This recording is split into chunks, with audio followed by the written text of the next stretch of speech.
Happening right now inside the downtown Sheridan Hotel, the province is meeting with the union representing school support workers as they try and avoid a potential strike. Now, if they can't, tens of thousands of kids across Ontario will be locked out of their schools on Monday.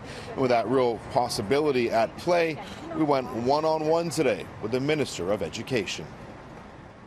Let's start right off with your reaction to hearing nearly every board across the province is prepared to close their public schools if there's a strike on Monday. Yeah, I mean, I think it's quite regrettable that we're in this situation to begin with. I mean, we wouldn't be here and boards would be making that decision if the union didn't decide on Sunday to walk away from the table. Education Minister Stephen Lecce painted his ministry as the victims today, punting the political football directly at the heads of the union, blaming them for invoking their right to strike just days after announcing a work to rule.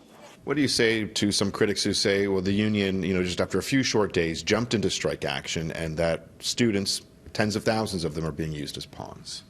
I think after a few short days, we saw some really unacceptable behavior, so we needed to use the legal process to apply more pressure, and that's what we've done. CUPE represents more than 55,000 educational assistants, custodial staff, administrative assistants, and other educational support workers across Ontario. The main bargaining issue that remains contentious, sick days.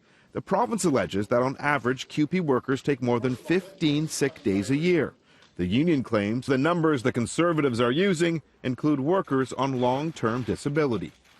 Where's the truth here? Well, I mean, look, why is it that CUPE members have almost twice the rate of absenteeism than teachers in the same sector, in the same schools, in the same classrooms, than the private sector? I mean, 15 days on average is quite high. Whenever someone gets sick in school or they have an accident in school, that's who gets called to clean up those bodily fluids.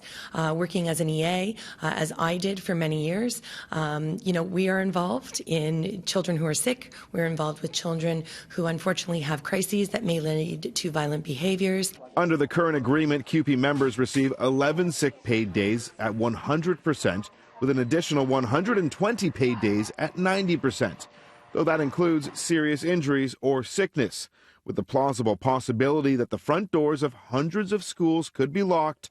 The two sides have began their marathon talks that could go well into the weekend. Are you willing to budge at all on the sick days? At this time, I would have to see something very substantial that would be able to move my team, and I'm not sure if that's possible. How confident are you that you can hammer out a deal this weekend? I think there's a credible pathway to getting a deal. I do believe that.